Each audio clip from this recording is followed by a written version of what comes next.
1980 காலகட்டத்தில் தென் தமிழ்நாட்டை கலக்கிக் கொண்டிருந்தவர் சீவலப்பேரி பாண்டித்தேவர். திருநெல்வேலி மாவட்டம் சீவலப்பேரி என்ற கிராமத்தில் பிறந்தவர்தான் பாண்டித்தேவர். இவருடைய பெயர் சீவலப்பேரி பாண்டி. இவருடைய அண்ணன் பெயர் மலையாண்டி. அந்த ஊரில் பணக்கார குடும்பத்தில் பிறந்து வந்தவர்கள் அண்ணன் தம்பி இருவரும். அந்த பகுதிகளில் மாட்டு வண்டி வைத்துக்கொண்டு தாமிரபரணி ஆற்றில் மணல் அள்ளி விற்பனை செய்யும் வேலைகளை செய்து கொண்டு இருந்தார்கள். அதோடு அந்த ஊருடைய சந்தை என்பது இவருடைய சொந்த நிலத்தில் நடக்கும். பெரிய ஆட்டுச்சந்தை என்பதால் அதற்கான வாடகையெல்லாம் இவர்களுக்கு கிடைத்து இருக்கிறது. மிகவும் பெரிய செல்வ செழிப்போடு இவர்கள் வாழ்ந்திருக்கிறார்கள். அந்த ஊரின் ஊர் தலைவராக இருந்தவர் சுப்பிரமணிய பிள்ளை.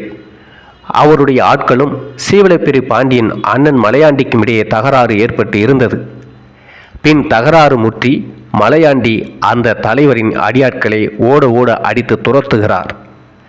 இதை கேள்விப்பட்டு சுப்பிரமணிய பிள்ளை மிரண்டு போய் பலம் வாய்ந்த மலையாண்டியை தன் பக்கம் வைத்து கொள்ள வேண்டும் என்று நினைக்கிறார். மேலும் தன்னோட மெய் பாதுகாவலராக அவரை வைத்துக் கொள்கிறார். ஒரு நாள் சந்தையில் வழக்கம்போல் ஆட்டு வியாபாரம் நடக்கிறது.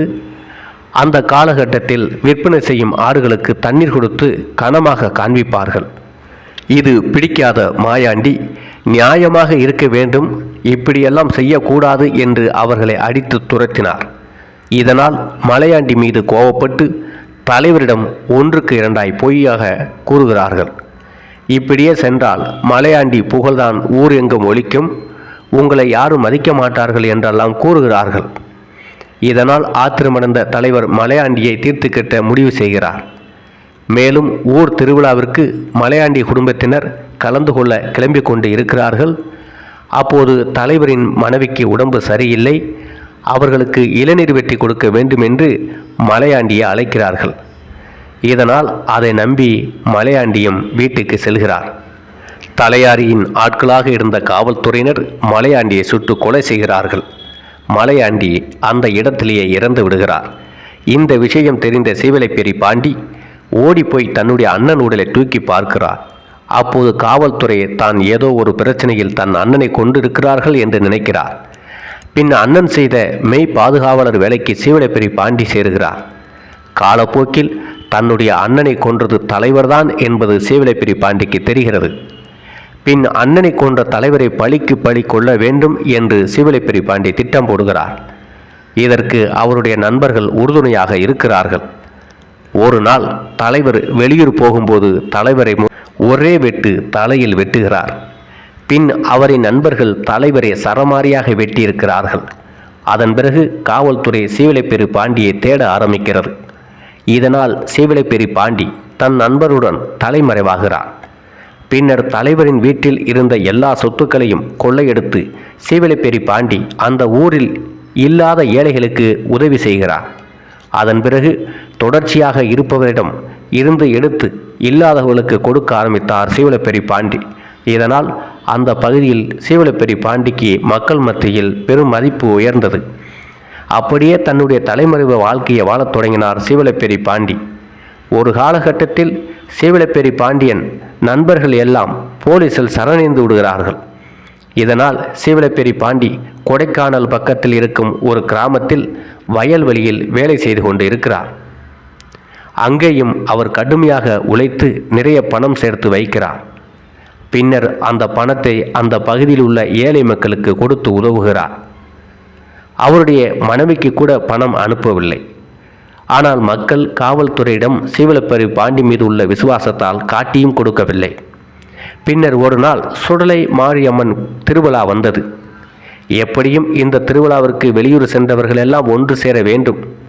அதனால் சீவலப்பேரி பாண்டி வருவார் என்று காவல்துறையினர் காத்து கொண்டு இருந்தார்கள்.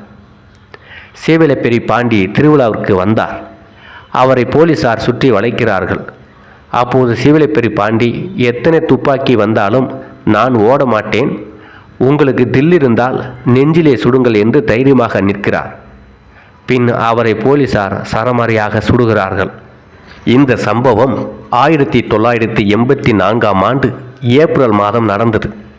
தான் உழைத்த பணம் கொள்ளையடித்த பணம் என எல்லா பணத்தையும் ஏழை மக்களுக்காக கொடுத்தவர். இதனால் சீவலப்பேரி பாண்டி மக்களுக்கு பிடித்த நபராக இருந்தார். அது மட்டுமல்லாமல் சமூகத்தில் ஒரு நல்லவன் எவ்வாறு தீயவனாக மாற்றப்படுகிறான் என்பதற்கு சீவலப்பேரி பாண்டியின் வாழ்க்கை ஒரு உதாரணம். தான் உண்டு, தான் வேலை உண்டு, தன் குடும்பம் என்று செல்வ செழிப்போடு சந்தோஷமாக வாழ்ந்து கொண்டிருந்த அந்த குடும்பத்தில் சில நயவஞ்சகர்களால், துரோகிகளால் பழிவாங்கப்படுவதனால் ஒரு நல்ல மனிதன் வாழ்க்கை நாசமாய் போனது. இருந்தாலும் மக்களுக்கு அவர் செய்த சேவையும் அந்த பகுதிகளில் இன்னும் சீவலப்பேரி பாண்டியை தெய்வமாக வழிபடும் மக்களும் இருக்கிறார்கள். சீவலப்பேரி பாண்டியின் வீரத்திற்கும் அந்த நல்ல உள்ளத்திற்கும் அவர் மீது பற்று வைத்திருக்கும் அந்த பகுதி மக்கள் இன்றைய வரைக்கும் அந்த ஊரில் பிறக்கும் ஆண் குழந்தைகளுக்கு பாண்டி என்ற இவருடைய பெயரைத்தான் வைக்கிறார்கள். இவர் பிழைக்கப் போன கொடைக்கானலிலிருந்து கிராமத்தில் பிறக்கும் ஆண் குழந்தைகள் கூட பாண்டி என்ற பெயரை வைக்கிறார்கள். இவருடைய சந்தையில் குழந்தைகளை அந்த மண்ணில் போட்டு தூக்கி செல்லும் பழக்கம் இருப்பதாகவும் கூறுகிறார்கள். அதற்கு காரணம் சீவலப்பேரி பாண்டி போல் நேர்மையான வீரமான வீரனாக தான் குழந்தை வர வேண்டும் என்று சீவலப்பேரி பாண்டின் மீது நன்மதிப்பு கொண்டவர்கள் கூறுகிறார்கள். சீவலப்பேரி பாண்டி என்ற திரைப்படமும் வந்து மிகப்பெரிய பாராட்டுகளை பெற்ற திரைப்படமாக அது இருந்தது. சீவலப்பேரி பாண்டி வாழ்க்கையில் நடந்த அந்த வாழ்க்கை வரலாற்றை கருவில் கொண்டு சில திரைக்கதையில் மாற்றங்கள் செய்து அந்த திரைப்படத்தை எடுத்திருப்பார்கள். அந்த திரைப்படத்திலும் சீவலப்பேரி பாண்டியின் நியாயம் கூறப்பட்டிருக்கும்.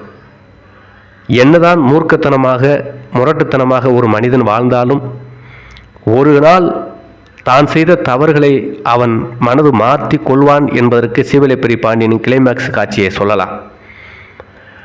அந்த கிளைமாக்ஸ் காட்சி எல்லா சமுதாய மக்களும் சீவலப்பேரி பாண்டி மீது மதிப்பு கொள்ள வைத்தது. அவர் பேசிய அந்த வசனத்தை அந்த திரைப்படத்தில் வைத்திருப்பார்கள்.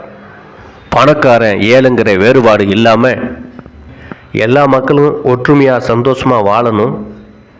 அதே மாதிரி கோபம், கொலை இதெல்லாம் ஒருவருடைய வாழ்க்கை சட்டத்தின் முன்பு எவ்வாறு முடித்து வைக்கப்படும் என்பதையும் அதில் சொல்லியிருப்பார்.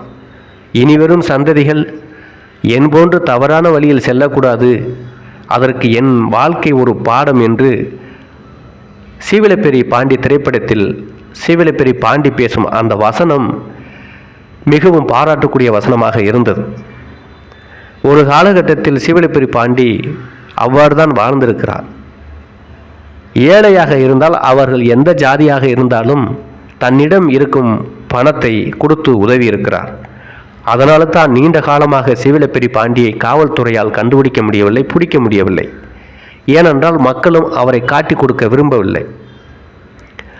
திருவிழாவுக்கு அவராக வந்து குலதெய்வத்தை வழிபட வந்தவர் காவல்துறையால் கைது செய்யப்படுகிறார், பின்னர் சுட்டு கொல்லப்படுகிறார். தமிழ்நாட்டில் சுதந்திர இந்தியாவில் சுதந்திரத்துக்கு பிறகு முதலில் என்கவுண்டரில் கொல்லப்பட்ட ஒருவர் யார் என்றால் அவர் சீவலப்பேரி பாண்டி என்பதுதான் உண்மையான சரித்திரம்.